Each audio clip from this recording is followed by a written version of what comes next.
ওই দেখ, আকাশ কেমন কালো মেঘে ঢেকে যাচ্ছে, মনে হচ্ছে এক্ষুনি বৃষ্টি নামবে রে। বৃষ্টি নামবে? কি মজা, কি মজা! বৃষ্টি হলে আজ ইচ্ছা মতো ভিজবো রে। শুধুই ভিজবো না, বৃষ্টির সময় শুনেছি অনেক মাছ পাওয়া যায়। আজ বৃষ্টি হলে ভিজবো আর নদীতে মাছ ধরবো। খুব মজা হবে রে। এই কথা বলতে বলতেই বৃষ্টি শুরু হয়ে যায়। সবাই আনন্দে চিৎকার করে ওঠে। চল চল, আমরা মাছ ধরতে যাই। কতদিন মাছ দিয়ে ভাত খাইনি, আজ যদি মাছ পাই তাহলে মন ভরে মাছ দিয়ে ভাত খাবো। তোরা যা, এই বৃষ্টিতে আমি নদীতে যাব না। দেখ কেমন করে মেঘ ডাকছে, যদি বাজ পড়ে। তাহলে তুই বাড়ি যা, আমরা তিনজন নদীতে মাছ ধরতে যাচ্ছি। রাব্বি সেখান থেকে বাড়ি চলে যায়। শাপলা, দিয়া ও রাজু বৃষ্টির পানিতে ভিজতে ভিজতে নদীতে মাছ ধরতে যায়।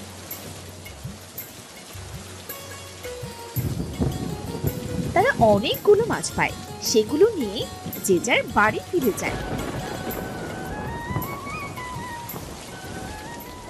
মা, তুমি এখানে বসে কি এত ভাবছো? এতক্ষণে তোদের ফেরার সময় হলো। রাগ করো না মা, বৃষ্টি হলে তো নদীতে মাছ ভেসে বেড়ায় মা। অনেকদিন তো আমরা মাছ খাই না, তাই নদীতে মাছ ধরতে গিয়েছিলাম। দেখো না মা, কতগুলো মাছ এনেছি। মা, মাছগুলো ঝোল করবে। বৃষ্টির দিনে মাছ ঝোল দিয়ে ভাত খাবার মজাই আলাদা। ঠিক আছে, তোরা তাড়াতাড়ি জামা কাপড় পাল্টে নে, না হলে যে আবার ঠান্ডা লেগে যাবে। রাজু আর দিয়া কাপড় বদলে ঘরে গিয়ে দেখে তাদের ঘরে পানি পড়ছে। তোর বাবাকে কত করে বললাম এবার সালটা সারাও, বৃষ্টির দিনে ঘরে থাকাই যায় না, কিন্তু সে তো পেরে উঠলো না। আচ্ছা, আমি মাছগুলো কেটে রান্না করে নিই। মোহিনী মাছ কেটে রান্না করে।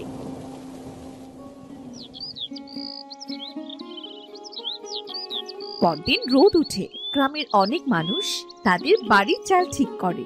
পথে ঘাটে পানি বেঁধে আছে। ভাই, এখন ঘরের চাল ঠিক করছো যে? কি করব ভাই, বর্ষা চলে এসেছে তো। তুমি তো জানো বর্ষার সময় গ্রামের অবস্থা কেমন হয়। বর্ষার জন্য কাল সারা রাত ঘুমাতে পারিনি, চাল বেয়ে সব পানি গায়ে পড়েছে। এজন্য ঘরের চালটা ঠিক করছি আর কি। বেশ ভালোই করছো ভাই, আমারও একই অবস্থা। আমার ঘরের চালটাও ঠিক করতে হতো, কাছে তেমন পয়সা নেই, এজন্য এবার পেরে উঠছি না। ঘরটা সারিয়ে নাও ভাই, শুনেছি এবার নাকি বৃষ্টির ভাগটা বেশি। এই বৃষ্টির সময় বউ বাচ্চা নিয়ে কোথায় যাবে তখন শুনি? দেখি কি করা যায়। আচ্ছা ভাই, আমি তবে আসি। আকাশের অবস্থা আজও তেমন ভালো নয়, মনে হচ্ছে আজও বৃষ্টি নামবে।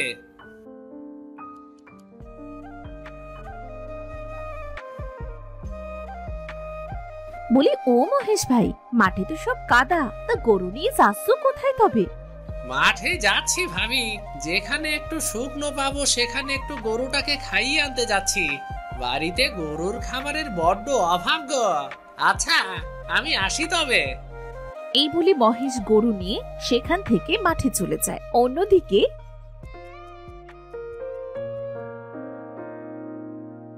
মা, ও মা, এখন তো বর্ষার সময়, না জানি কখন বর্ষা পড়তে শুরু করে। বাড়িতে তো জ্বালানি নেই মা, তখন জ্বালানির অভাবে না খেয়ে থাকতে হবে। আমি আর ভাই মিলে বরং জঙ্গলে যাচ্ছি। কাল তো ঝড় বৃষ্টি হয়েছিল মা, আজ জঙ্গলে অনেক জ্বালানি পাবো। আকাশের অবস্থা তো তেমন ভালো নয় রে, এই অবস্থায় তোদের জঙ্গলে যেতে হবে না। তুমি চিন্তা করো না মা, বর্ষা শুরু হবার আগেই আমরা চলে আসব। তাড়াতাড়ি ফিরিস কিন্তু। দিয়া আর রাজু তাদের মায়ের কাছ থেকে বিদায় নিয়ে জঙ্গলের উদ্দেশ্যে বেরিয়ে পড়ে। তারা হাঁটতে হাঁটতে একসময় জঙ্গলের অনেক গভীরে চলে আসে। দিদি, এখানে অনেক জ্বালানি হয়েছে, চলো একটু কুড়াই আমরা। ঠিক আছে ভাই। দিয়া আর রাজু জঙ্গলের ভেতর থেকে জ্বালানি কুড়াতে থাকে। হঠাৎ চারদিক অন্ধকার হয়ে আসে, আকাশ কালো মেঘে ঢেকে যায়। ভাই, আকাশ তো কালো মেঘে ছেয়ে গিয়েছে, মনে হচ্ছে এক্ষুনি কালবৈশাখী ঝড় উঠবে। দিদি, তাড়াতাড়ি বাড়ি চলো, আমার খুব ভয় করছে তো। ভয় পাস না ভাই, আমি আছি তো। দিদি, ওই দেখো আকাশে কেমন বজ্রপাত হচ্ছে। চল ভাই, যে জ্বালানিগুলো কুড়িয়েছি তাই দিয়ে 2-3 দিন চলে যাবে। ঝড় ওঠার আগে আমরা বাড়ি চলে যাই, চল। এই বলে রাজু আর দিয়া জ্বালানি নিয়ে জঙ্গল থেকে বাড়ি ফিরে আসে।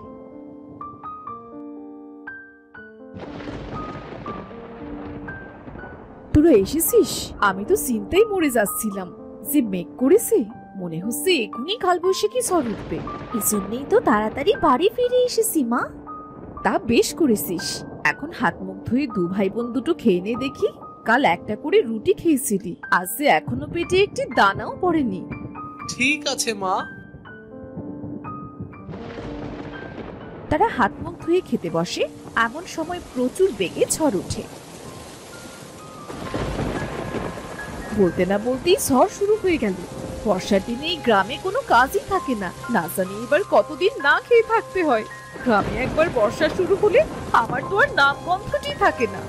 মা, বর্ষা তো শুরু হয়ে গেল, বাবা তো এখনো বাড়ি ফিরলো না গরু নিয়ে। সত্যি তো, এই ঝড় বৃষ্টিতে তোর বাবা বাইরে কি করছে? কোনো বিপদ আপদ হলো না তো? না গো গিন্নি, আমার কোনো বিপদ হয়নি। মাঠে কিছু কাজ ছিল, শেষ করে তবেই গরুটা নিয়ে এলাম। কাল থেকে তো মনে হয় না কোনো কাজ পাবো। এই বর্ষার সময় যে কেন আসে! বর্ষার দিনে গ্রামের গরিব মানুষদের কত কষ্ট হয়। কথাটা একদম তুমি মন্দ বলনি। আচ্ছা, এসব পরে ভাবা যাবে, এখন আগে দুটো খেয়ে নাও দেখি। মোহিনীর কথা মতো মহেশও খাবার খেতে বসে। খাবার খাওয়া শেষ করে তারা কিছু সময় গল্প করে। অন্যদিকে সময় যত বাড়তে থাকে, ঝড় বৃষ্টিও ততই বাড়তে থাকে। মা, বাবা, দেখো না চারদিকে কেমন পানি থই থই করছে। এই বৃষ্টি থামার তো কোনো নাম গন্ধ নেই। এভাবে বৃষ্টি থাকলে তো গ্রামের বাড়িঘর সব ডুবে যাবে। কথাটা মন্দ বলিসনি রে মা, খুব চিন্তা হচ্ছে আমার। কাছে তেমন টাকা কড়িও নেই, বাড়িতে তেমন বাজার সদাই নেই।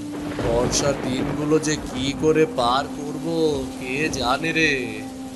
বিধাতা ঠিক একটা ব্যবস্থা করে দেবে।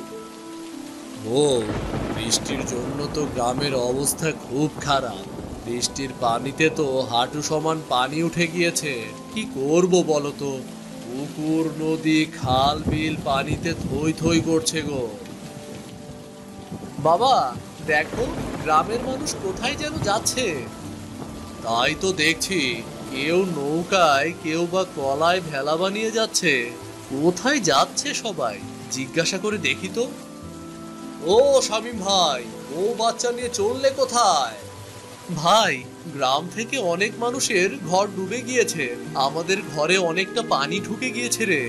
এজন্য আগে থেকে বউ বাচ্চা নিয়ে গ্রাম ছেড়ে শহরে যাচ্ছি। এই বর্ষা সহজে কমবার নয়। গ্রামে কেমন করে থাকি বলো তো? বুঝতে পেরেছি ভাই। আচ্ছা, আমরা আসি তবে। তোমাদের বাড়িতেও তো পানি উঠতে শুরু করেছে, তোমরাও চলো শহরে। দেখি ভাই কি করা যায়। ওগো, গ্রাম থেকে তো সবাই চলে যাচ্ছে।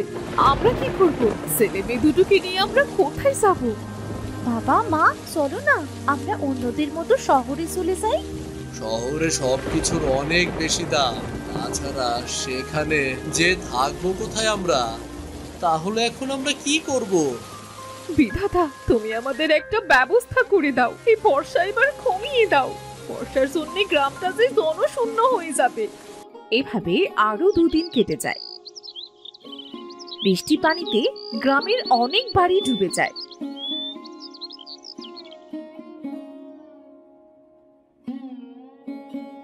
আজ বর্ষাটা কম হয়েছে। বলি বউ, বাড়িতে শুকনো খাবার আর কতগুলো আছে গো? আজ যে কোনো খাবার নেই। ছেলে মেয়ে দুটো ক্ষুধায় ছটফট করছে। কি করব কিছু বুঝতে পারছি না। এই অবস্থায় তো কোথাও খাবার পাবো না, কি যে করি। আমি বলি কি, তুমি একবার জমিদার মশাইয়ের কাছে যাও, দেখো না উনি কি করে। জমিদার মশাই যে কিপটে, সে কি আমাদের সাহায্য করবে? চেষ্টা করে দেখোই না। এত করে যখন বলছো, তখন যেই দেখি কি করা যায়। বউ, এই কলার খেলা করেই আমি জমিদার বাড়ি যাচ্ছি। বাবা, আমিও যাবো তোমার সাথে। তোকে যেতে হবে না মা, কখন আবার বর্ষা শুরু হয় কে জানে। বাবা, তোমার সাথে যাই না, দেখো চারিদিকে কত পানি। আমার খুব দেখতে ইচ্ছে করছে বাবা। ঠিক আছে, চল। মহেশ দিয়াকে নিয়ে ভেলায় করে জমিদারের বাড়িতে যায়।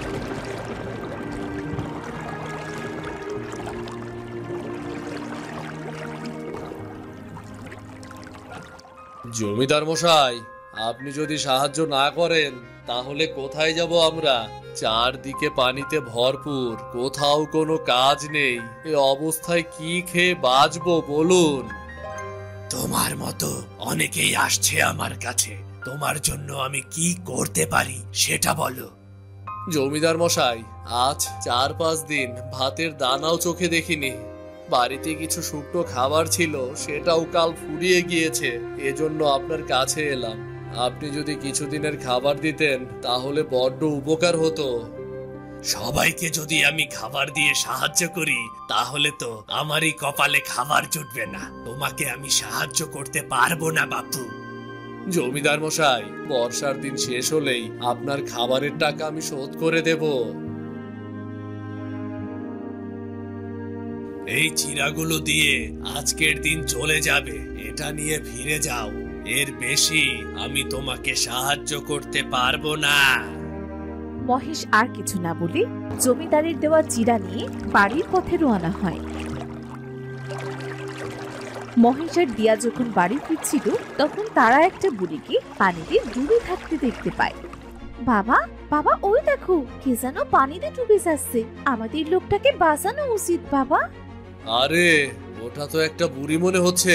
তাড়াতাড়ি চল, না হলে বুড়িটা মারা যাবে। তারা ভেলা নিয়ে বুড়ির কাছে যায়। অনেক কষ্টে বুড়িকে তারা পানি থেকে তুলে তারা বুড়ির পেট থেকে পানি বার করে। এরপর বুড়ি জ্ঞান ফিরে পায়। তোদের অনেক ধন্যবাদ রে বাবা, তোরা আমার অনেক বড় উপকার করলি। তোরা না থাকলে হয়তো আজ আমি মরেই যেতাম।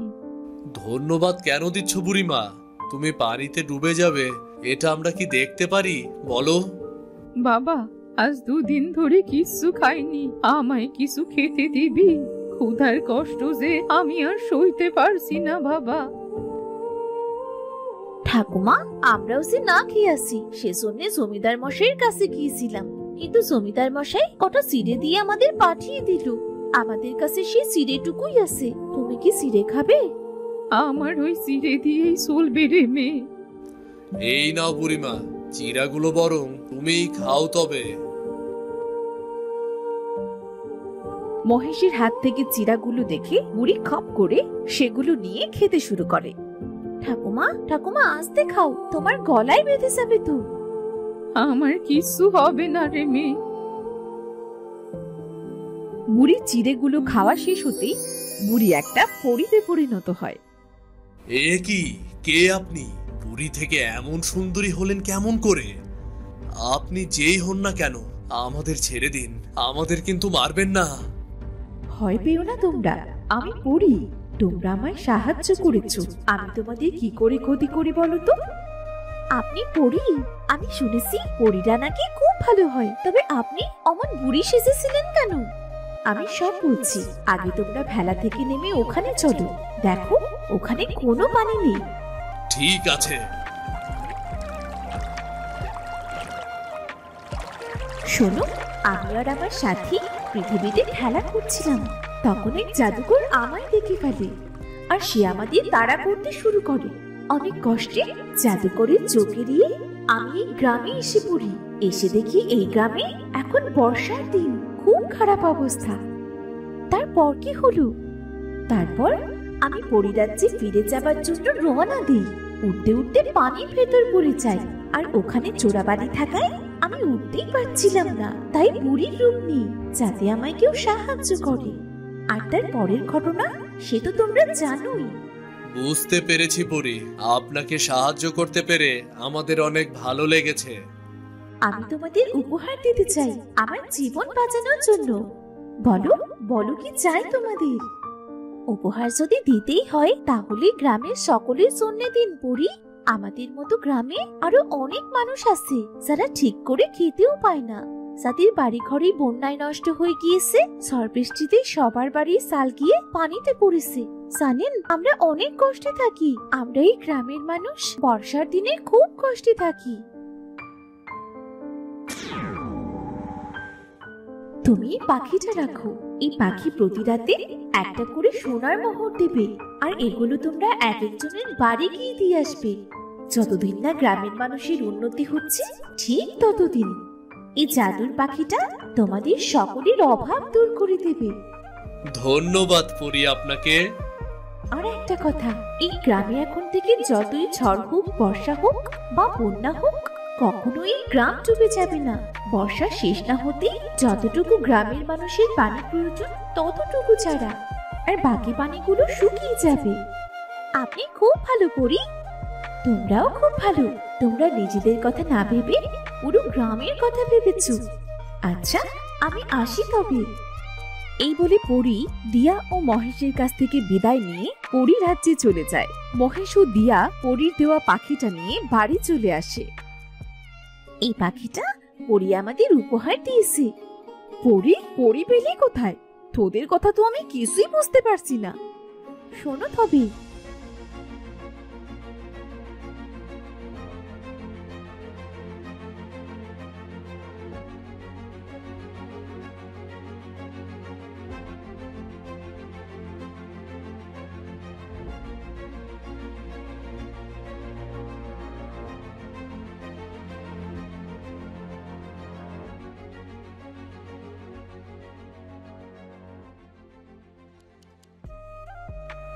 সত্যি বলছিস তুই? এবার যদি এই গ্রামটা বর্ষার কবল থেকে রক্ষা পায়। আমি তোমাদের খাবার দিচ্ছি। ওমা, এই পাখি দেখি কথাও বলতে পারে। আমি সব সময় কথা বলি না। এই বলে পরির দেওয়া পাখি জাদু করে অনেক খাবার এনে দেয়। নানান রকমের খাবার পেয়ে তো দিয়া আর রাজু অনেক খুশি হয়। পরদিন পরির কথা মতো গ্রাম থেকে পানি শুকিয়ে যায়, আর পরির দেওয়া পাখি প্রতিদিন গভীর রাতে একটা করে সোনার মোহর নিয়ে একদিন এক এক গরিব পরিবারকে দিয়ে আসে। কিছুদিনের মধ্যেই তাদের গ্রামের অনেক উন্নতি দেখা যায়। বর্ষার দিনেও এখন আর আগের মতো দিয়াদের গ্রামটা পানিতে ডুবে যায় না।